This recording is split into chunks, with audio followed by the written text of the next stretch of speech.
Hey, I was running one of my networking groups, and one of the members during our mastermind asked these questions. How do I get more referrals? How do I make better referrals? What's a good way to get more referrals? How do I actually give a referral? So we had a mastermind to answer those questions and a whole lot more. I hope you enjoy it. I hope you get a lot out of it and get more referrals. Here we go with the video.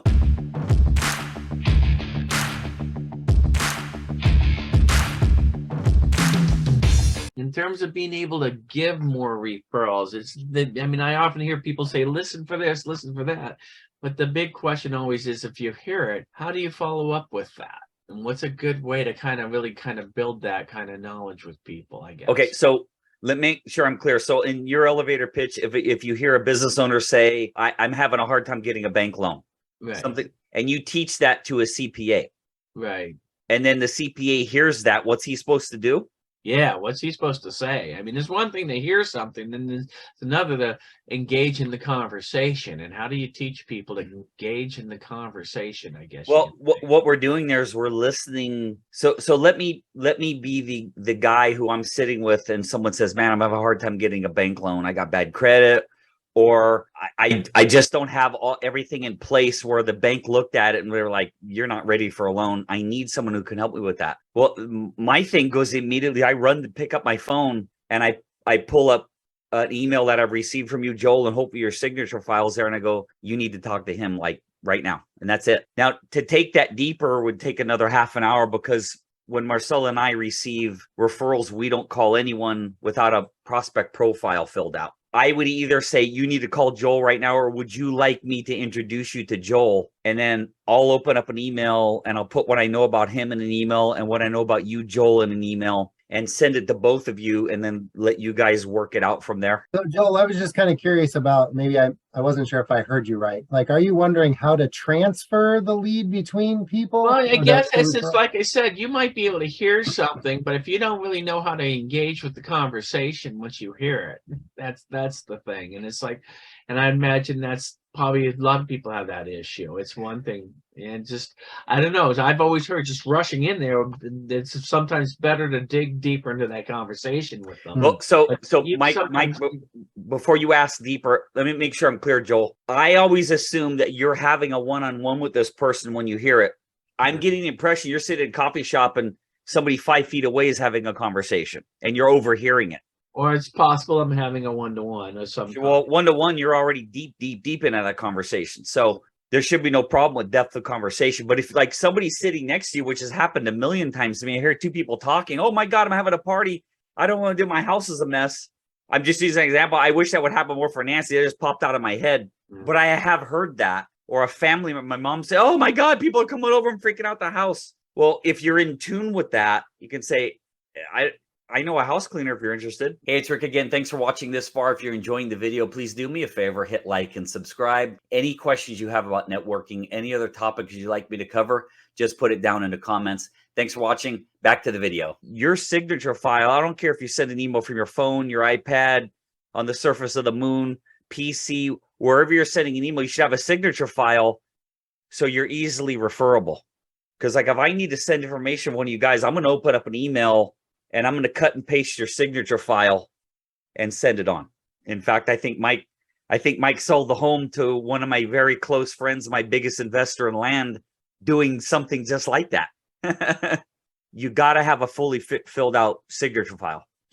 Well, I think in that situation, if you're reaching across into another conversation and you're referring someone, they're going to take it to heart because you took the time to, like, that person is that good that you had to stop doing what you were doing and start talking to them and tell them about this person. Yep. They're going to love that. And like Rick says, if you have a quick way to pass that contact information or get it from them so that the person in the group can reach out to them, it's a great way to do it. But when you're having that conversation a one-on-one, just ask more questions if you're not sure if it's a fit yet. What are you looking for? What are your needs? And then let me talk to this person and see if it's a fit, and I'll put you guys together.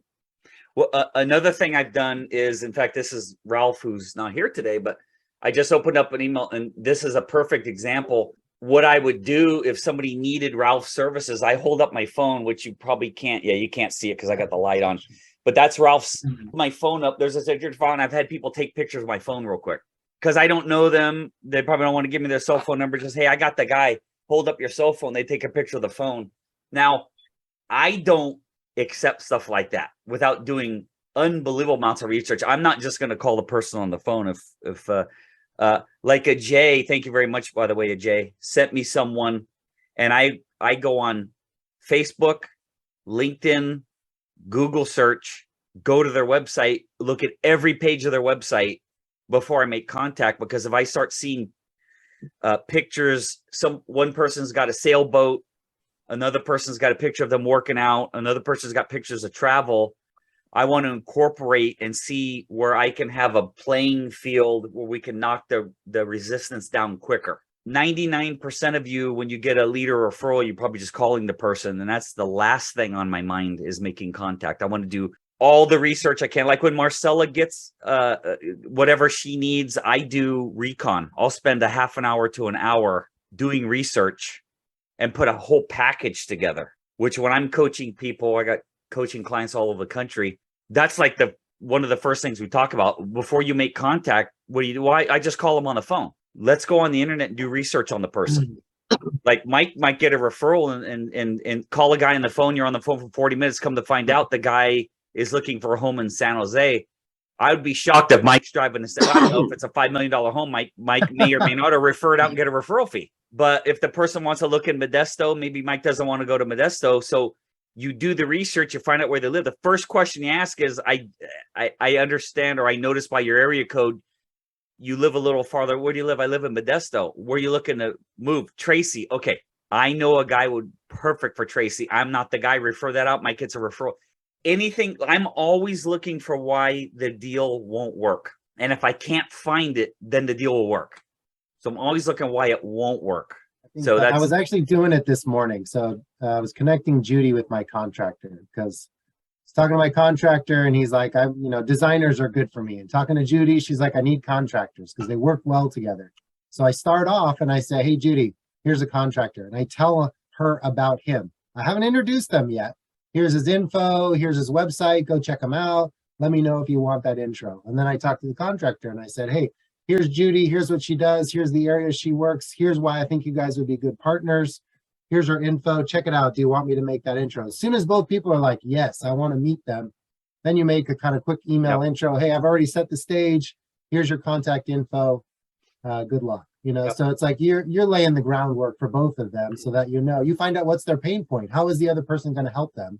And you point that out. Or why am I making this intro? Taking the time to build that bridge is huge. Yeah. It's called the trust bridge. We in our land banking presentation, there's a picture of a bridge with no road. And then the only job is, like, if I'm referring somebody to Mike, my job is not to sell homes to that person. My only job is to sell Mike to that person. It's called building a trust bridge and then letting the referee take over. I just want to add on to what you guys were talking about. Another thing too you can do is you send a short synopsis about your business, all of your contact information. You can even include the quotes and power partners. Send that email to everybody that you meet with and ask them to do the same for you. That way you have that easily to use for an email introduction, and you're not coming up with your own words for it. It's all there, easily done. Make it easy for your referral partners, vice versa. Yeah, we have a pre-typed introduction form. There's nothing that says any of you on the screen can't type your elevator pitch and send it out to everyone. Anyone that was watching, how would they sign up for your course? I mean, is there any course options or stuff like that? Thank you for asking. So this is onereferralaway.com. Thank you very much for asking, AJ. If people do want to hire me to coach them, this is how we do it. Got it. So you go to onereferralaway.com and you see this bouncing here. Mm-hmm. Click on that button and this explains the course. Got it. This is the curriculum. It's all webinar based. It's a recording of webinars. It's 6 or 7 hours long total. There's my bio and some testimonials. There's my wife, and there's all kinds of cool. There's a mortgage lender, financial planner, attorney. I could put 200 of them on here, but there's no need. The options to buy, this button right here, it's $795 to purchase the course, or 3 payments of $279. And it comes with all of these recorded webinars. And right here, you can see right there, it comes at 2 hours of one-on-one with me. Awesome. Now, if somebody needs more than that, we're going to back up and we're going to click on this button over here. And then 1 hour of one-on-one coaching is $250, 2 hours, $395. Most people, AJ, do the 6 hours for $9.95. Now, with that, I don't like to do longer than an hour straight because it's overwhelming for both of us. 6 hours, that's 24 15-minute sessions, or 12 30-minute sessions, or 6 1-hour sessions, or a whole crap ton of 10-minute sessions. I'll break it up any way somebody wants. And I'm generally don't stare at my watch. So that 6 hours probably turns into 7 or 8, honestly, when it's done. Yeah. So that's the way, but start here with onereferralaway.com, and you click that button, and that's the course, and that's how you join.